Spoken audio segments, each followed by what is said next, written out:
Hi there, it's Kevin with RogueDeckBuilder.com here with this week's episode of the Market Monday. We have a lot to talk about today.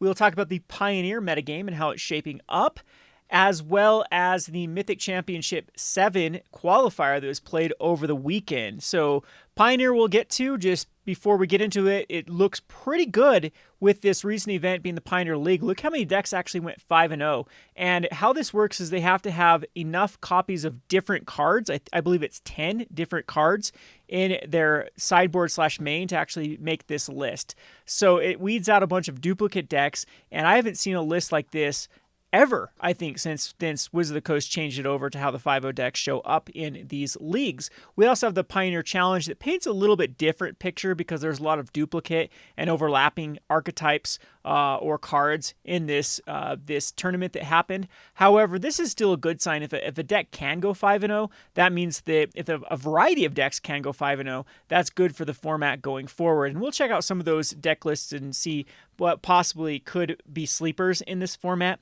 And I'm also going to talk about cards that I absolutely think are going to be banned. I think I might have mentioned on this channel, but definitely on my Rogue Market channel, I did a top 5 cards that I think are going to get the ban hammer first. So we'll touch on that subject for this episode. But first, I want to talk about the Mythic Championship 7.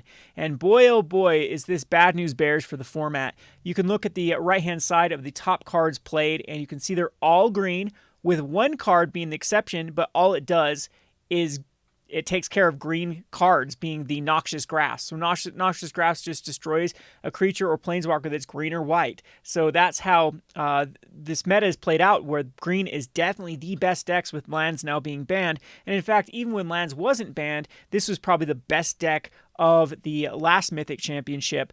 Did the best overall. So this is pretty bad. This is disastrous, I would say, for the format. I think a ban is coming. I don't know where exactly it is, because you can make arguments for every one of these cards. I've been a big proponent of getting Once Upon a Time banned, because I think that this was the problem with lands. I get it that you can still have those non-interactive zombies come into play every time. Once Upon a Time, a lot of times end up digging for that card, though. So it was a way to go through the top 5 cards of your library just to get your Field of the Dead to begin with. And I would have liked to see them ban Once Upon a Time and see if that deck was as oppressive as it ended up being, because pre-standard or pre-rotation, lands was a thing, but it wasn't even close to the best deck. But I'm glad it's gone, Field of the Dead, but I would actually think that Once Upon a Time should go. It makes decks too consistent. You can see that almost every deck ran it in green. There was like one list that I saw that chose not to run Once Upon a Time, and it just was 75% of the decks and 291 copies, only being edged out by one card, Paradise Druid. Now, Paradise Druid also seems to be a problem in this format, but you can run Incubation Druid as basically the same thing. The Hexproof, though, allows this card not to be interacted with until it can ramp for that 4-drop or 5-drop. So you can just hold it back and then ramp that Nissa. You can't shut it down until then, unless you have some sort of effect that, like a sweeper effect. There's just not a point to running sweeper effects versus these green decks, because they curve into bigger things, and we have no reliable low mana cost sweeper that can get basically everything in the green deck. So this is pretty bad. This spells disaster, like I said, for the format. I think there has to be a ban. It's going to be weird, though, for the Mythics, because I think 3 eligible targets that can tone this deck down to be Hydroid Krasis, because that's your ramp payoff. It also makes it miserable to play against if you're control, because Hydroid Krasis gets you back in the game. However, I think that this is a necessary evil in the format, because you can see on the left-hand side, Azorius Control actually went 10-0. So if we ban Hydroid Krasis, it just might mean that aggro and control are now the only 2 decks that are viable in the format. My bet is Oko Thief of Crowns, and Oko Thief of Crowns is the problem in multiple different ways, because it just leads to some really tough decisions, like damned if you do, damned if you don't decisions for players with Oko. Either you take care of Oko, and a lot of times you have to either spend 6 points of damage to take care of Oko immediately, 8 if it even lasts another turn, or some valuable resources that need to be taken care of, like Nissa. So, for example, if you run the Murderous Rider, you're not going to have something for a Nissa or Questing Beast later on. And it leaves back a food token, or turns one of your threats into a 3/3, or turns one of your own cards into a 3/3. And it's just really, really tough to deal with Oko without being far behind. And so it's placing that sort of Jason the Mind Sculptor feel, that it just gets too much value when it comes down. And yes, these other cards are really good. But I think it's Oko that's holding them together. I've heard of Gilded Goose getting the ban hammer too, but it feels quite weak without Oko in the format, as it's just a one-time ramp and then has to create the food tokens. And it's Oko that also a turn one Gilded Goose into Oko means you don't have the drawback for the Gilded Goose, because then you throw out another food token for it to eat and then get something like a Questing Beast or a Wicked Wolf, and then Oko can generate even another food token for Wicked Wolf then to fight something down. And those scenarios just play out that it's just better than anything that's going on right now in Standard. So yeah, that's the thing that my prediction is Oko Thief of Crowns is going to get banned, and the price point is just insanely high. It's just a bad moment for Wizards of the Coast, because this card should have never been created. It's one of those things that in playtest it probably was a +1, maybe a +0 and a +1, which is where I think this card should be. +1, create a food token, +0, turn something into a 3/3, and then we might be able to talk about this card being more fair, but it's making something lose, especially even an artifact or creature, lose their abilities to become 3/3 in a format with like Wicked Wolves and Questing Beasts, where you just turn any bigger threat into something that just caves to anything that these green decks are putting out, and you can see why Oko is just dominating the format. The exchange control of an artifact or creature too is very, very rough for, I mean, this has come into play with creatures just typically have less than 3 power. You exchange control of it, and then there goes one of their, like getting their Arclight Phoenixes or any of those cards are another 3 power. There's a lot of them that have a high power level that Oko just switches for like a food token. So again, I think that this is a toxic asset at $55. It does seem to be that Card Kingdom does have a decent spread on it, but the market price is starting to adjust back down lower, and I think that is the consensus, that Oko Thief of Crowns will be banned. People even run Noxious Grasp. It's just a bad scenario when you have to use a removal spell early on an Oko and then leave yourself wide open for a Nissa or a Questing Beast just to take over the game. So if we actually scroll down these lists, you can see how dominant that these decks were. The mana base was, I believe there was more breeding pools than there was mountains, mountains, plains, and swamps combined. So basic lands, I think, island or plains only had a total of 11 in this entire tournament, and only one deck ran more than just one plains, which is Azorius Control here that ran 4. So this deck right here was accounting for almost 40% of all the plains in this tournament. So yeah, this is just a very, very bad place for the format to be in. I'm not too happy with this Azorius Control either, so this person was able to figure out a way to combat it by just going way over the top. You can see how this deck just leaves themselves wide open to aggro. Like this has no chance against aggro with these Chemisters Insights at 4 mana. Mystical Disputes absorbs all. They're not doing anything against aggro till turn number 3, and they'll just get run over. But the meta was just so like linear into this green, mono green or blue green ramp that allowed a deck like this just to not even care about doing it into anything till turn 3. They just need to go bigger from the advantage that these green ramp decks do with cards like Time Wipe and Mass Manipulation. All right, so Bant Ramp, if we scroll down, this was the clear winner of the deck. I would say to get rid of most of the cards that surround it. If we look at even Nissa's should be going up in price just with how much dominance it saw play, but I wouldn't be investing in these type of cards because I don't think that the deck has the cohesion after the Oko gets the ban. So again, just scroll down these, you see a little bit of different flavors of these Bant Ramp decks, but they all have basically the same thing in common with the Hydroid Krasis, Oko, and Paradise Druid combo. We did see some other decks like Jund Adventures, or just, in this case, I think this is just Black-Green Adventures, that similar things with what it's trying to do. It's trying to ramp those questing beasts. It's trying to get a lot of card advantage through green cards. And Nisha Shake the Worlds and Paradise Druid are also in these. But I think that this deck can actually be combated at a different axis than the Bant or the green-blue Oko decks. There's plenty of other decks that can go over the top of it or just play a different route. Simic Ramp, though, yeah, it's just really warped this. So yeah, we'll continue to scroll down. Those are all the 10-0 decks. You'll see it's going to be just Simic Ramp after a look. Look at the Oko picture after Oko picture after Oko picture after Oko picture, and finally get a few other ones. And have we even seen a red deck? Boom, there's finally a red deck with Izzet Control down the list, but apparently it just could not even match up against the horde of these Oko decks. Now, of course, this does tend to do a self-fulfilling prophecy. When everyone's playing the same deck, of course, you're going to get numbers of, 75% of the field is playing Oko, or 66, I guess, is playing Oko. You're going to get that sort of feedback that, the top decks that go 10-0 should be 66% of them. 2/3 of them should be Oko decks. But I think it even paints a worse picture than that this deck overperformed based upon the representation. So I'm sure they'll have an article breaking the numbers out for this particular deck, but I would be very, very hesitant to be investing in any of these sort of cards, and maybe even not even investing in these decks that did well against it, because like Gruul and some of these other decks were specifically built to try and combat the Oko decks. And so if they go away, who knows what the meta will shift out to. So it'll be interesting after the ban list. We'll keep our eye out on it. You should be selling cards anyway, I think, for this standard season. This is about the time where they peak. Even cards that will rotate next year. Maybe you can give yourself another set. Like sometimes I say February is a time to get out, but oftentimes this is where the peak of the prices will be. Look at History of Banality from last year, or like Vraska's Contempts and things like that. They're rotated. That was when they had their peaks. And yes, those are two cards that kind of fell out of favor before rotation, but they were very expensive at this time in the start of the standard season last year.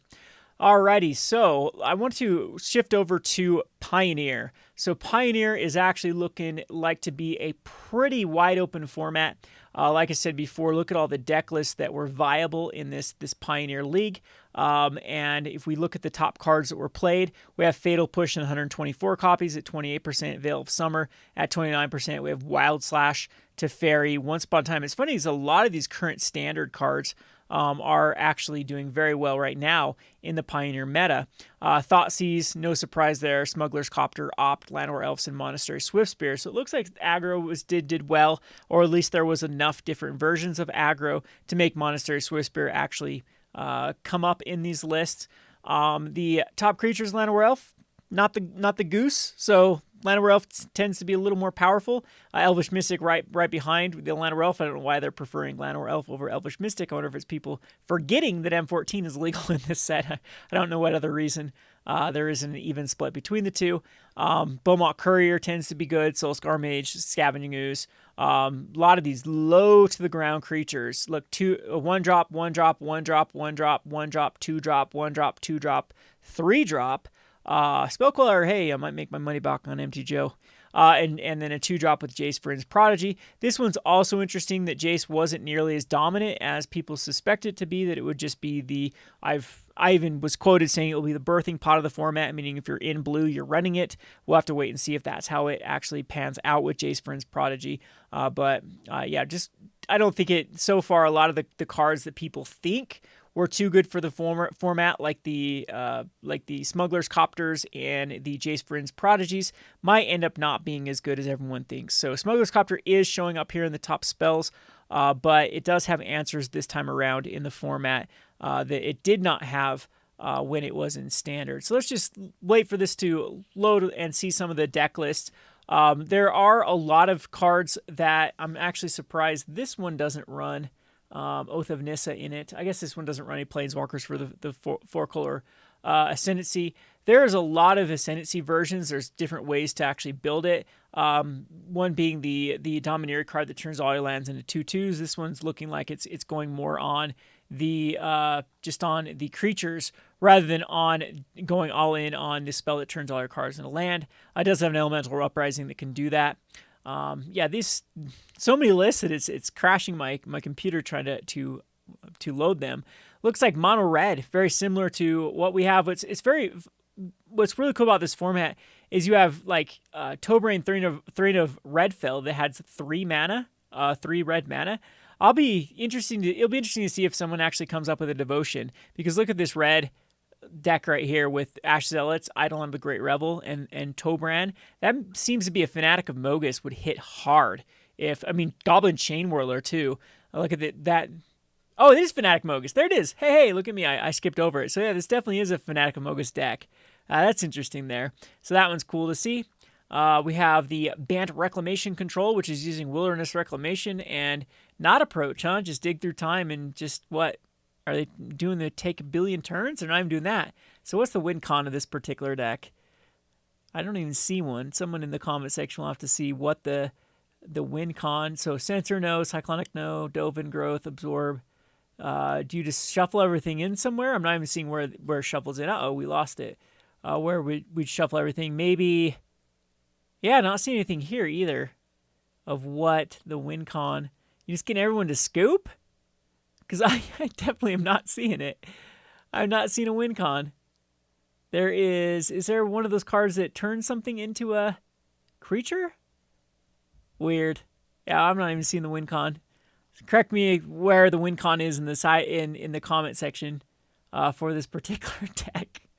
So anyway, let's go on to a lot of copycat decks. You'll see that very, very often. A lot of Torrential Gearhulk decks into Fairy decks. You'll see that very often.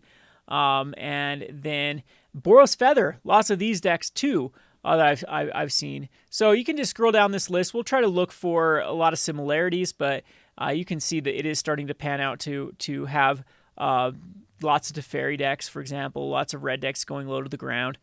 So no surprise there with the Pioneer.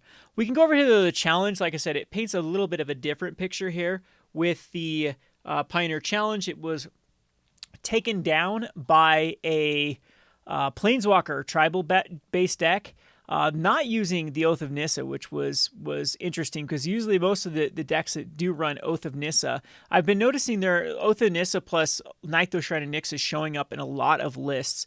So this particular one is just Liliana, Oko, and Vraska, and I guess Vraska can be the win condition, which is making a -9 then hitting with even like an elk token. So everything else here is going to be a lot of control. Dig Through Time is showing up a lot. This is another card I would not invest in. So there's a couple of cards, one being Treasure Cruise, Dig Through Time, Oath of Nissa. Those are the three that I think are going to get banned first, and I actually think that down the road, Once Upon a Time will need to get banned, and then something out of the Felidar combo will probably also need to go as the format starts to evolve. But this is interesting. This one, take it down. It seems like a lack of finishers, and eventually, Oko tokens are going to get there. Liliana's Ultimate's going to get there.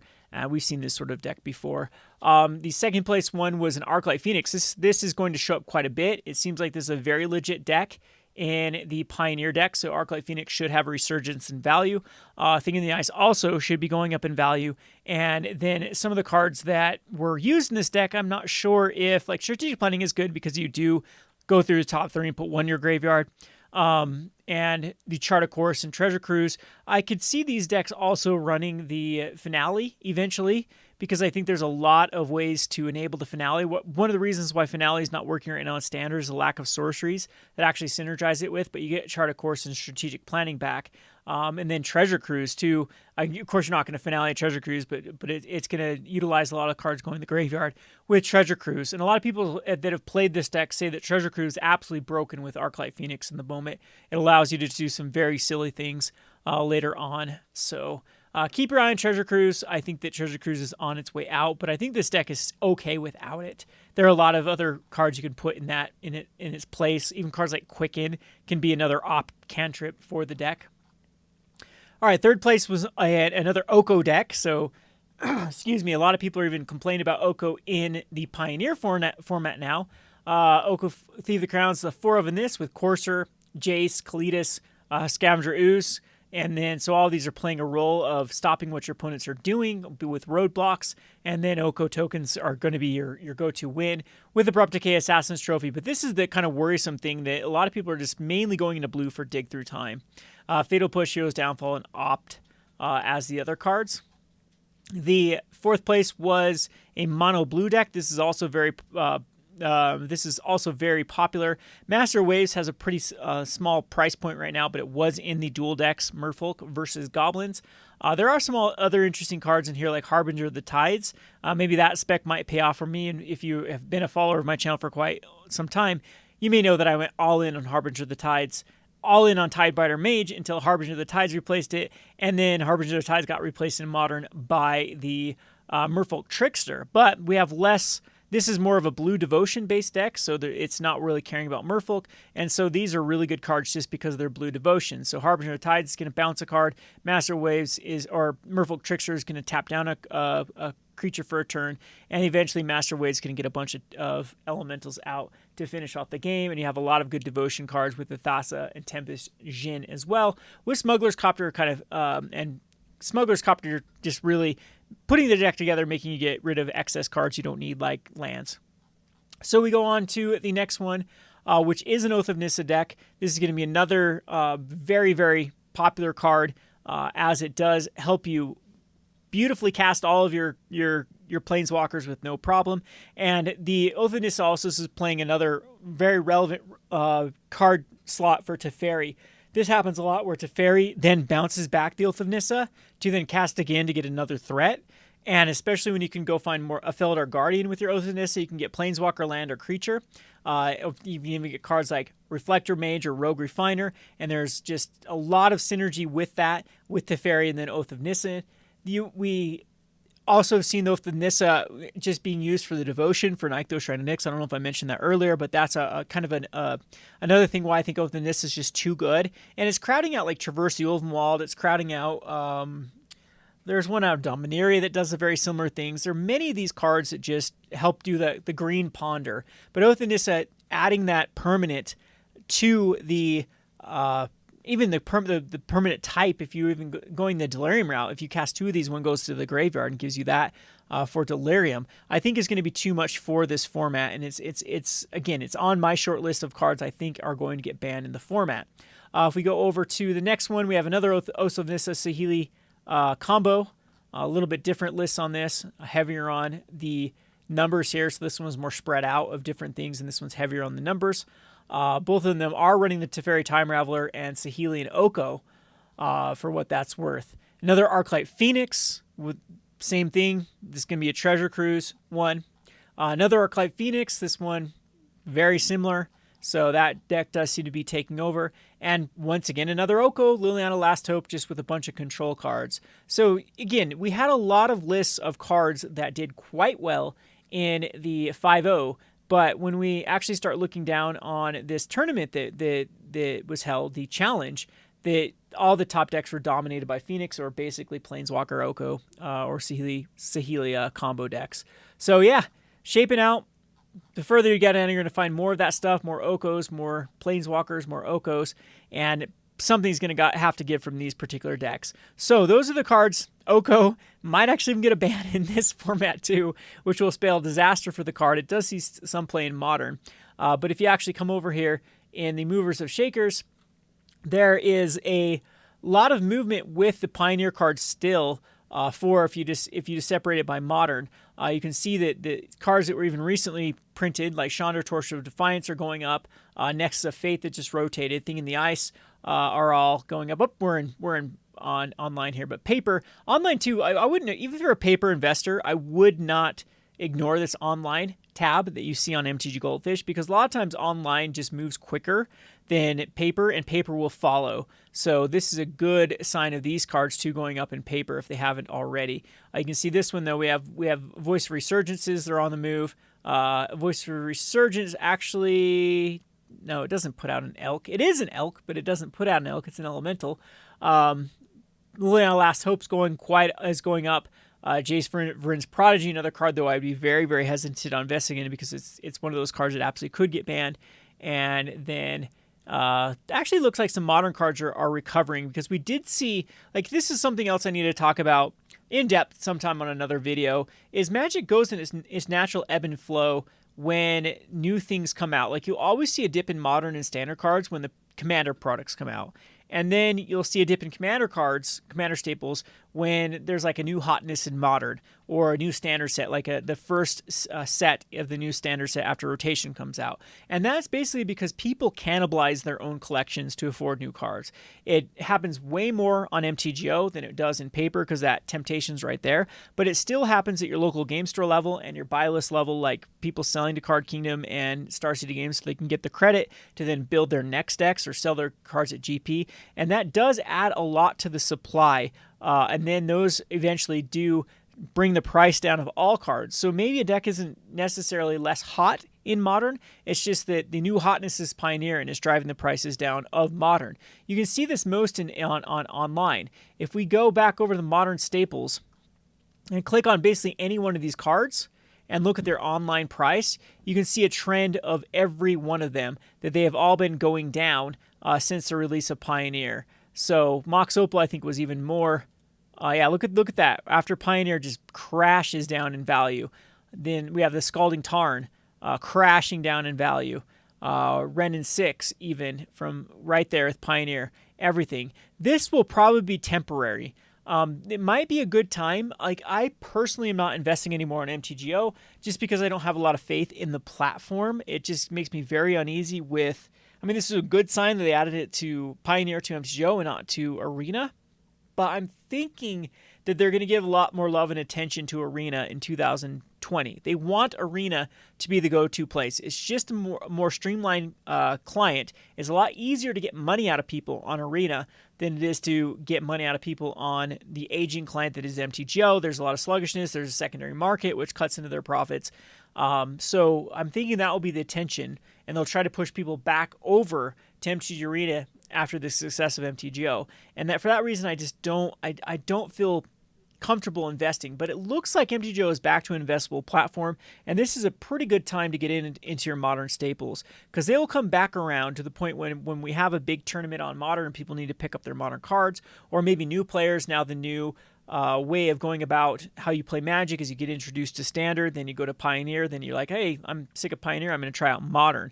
We saw the exact same levels back when it was Standard, Modern, Legacy, before Legacy just got outrageously priced, and now has really priced a lot of people out of that format. But the early days of Modern, we saw that transition quite a bit. You'd build your Standard deck. Oh, I'm good at Standard now. You'd build your Modern deck. Oh, what's this Legacy about? Okay, I'll build a Legacy deck. And I think this same thing is going to be done with Modern. I'm hearing a lot of Modern players moaning about Pioneer kind of taking their player base away, but I think that eventually will go back to them when people actually do master this format.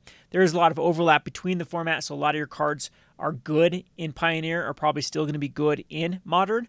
And same thing, a lot of your Modern cards are going to be good in Pioneer, and there's a big overlap between the formats where it doesn't take that much more to get into the Modern format. So I wouldn't be all doom and gloom about Modern. I don't think it's going to crash in value. I think that this temporary crash on MTGO is just exactly what I'm saying, is people cannibalizing their Modern collection. I did it. I sold, there was an Elementals deck that I had on MTGO that I messed around with, and I sold all the pieces just to get Pioneer cards. I'm like, yeah, I don't care about playing Modern at the moment. So anyway, that's kind of what I got going for this particular Market Monday.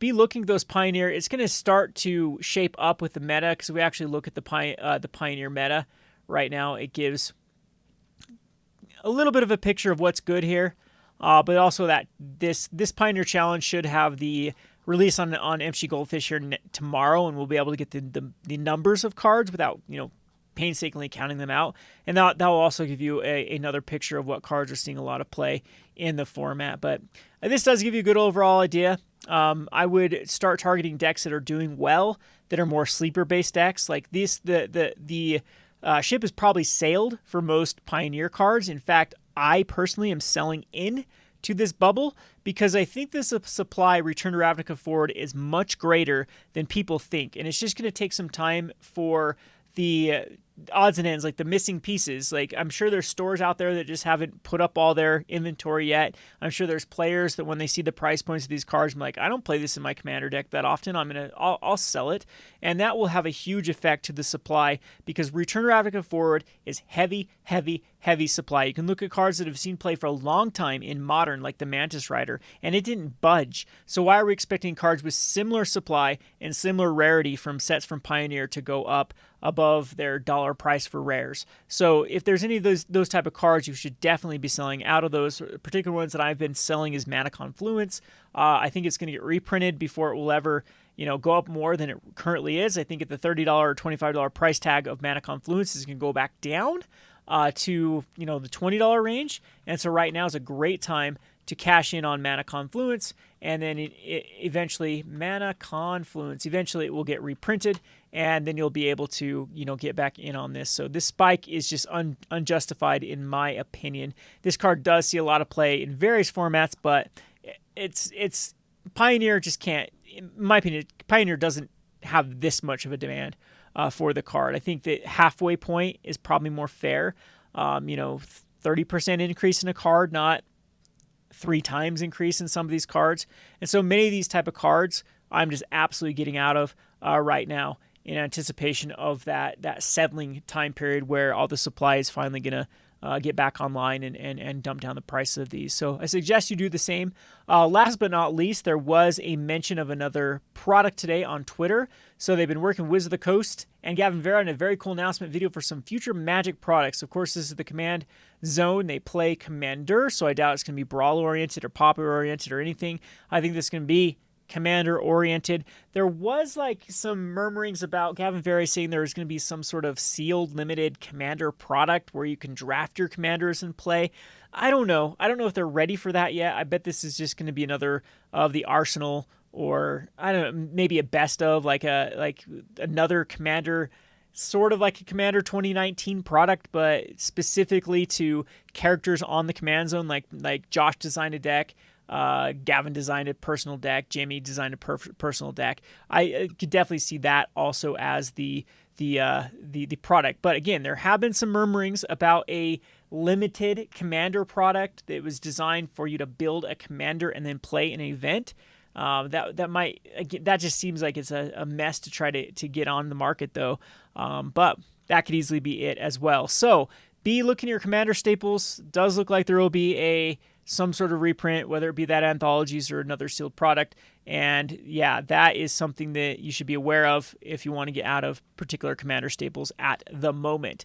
All right, that's all I've got for today. Be careful there with the Pioneer format. Like I said, the ship has sailed. That insider trading got ahead of everyone. There's not a lot of profits to be made on the tier decks, I would say. There will be some sleeper opportunities. And of course, when that meta begins to shape up even more, you'll start to see something, oh, look at this card is undervalued right now. Hey, look at this. It's Combustible Gearhulk starts to see a ton of play in this particular deck, or Surok Hunt Caller. This is a favorite of mine. This one might actually go up in value, and this is a good way to get in on those. Anyway, hope you enjoyed this video. This has been Kevin with the Rogue Deck Builder. Thanks for watching.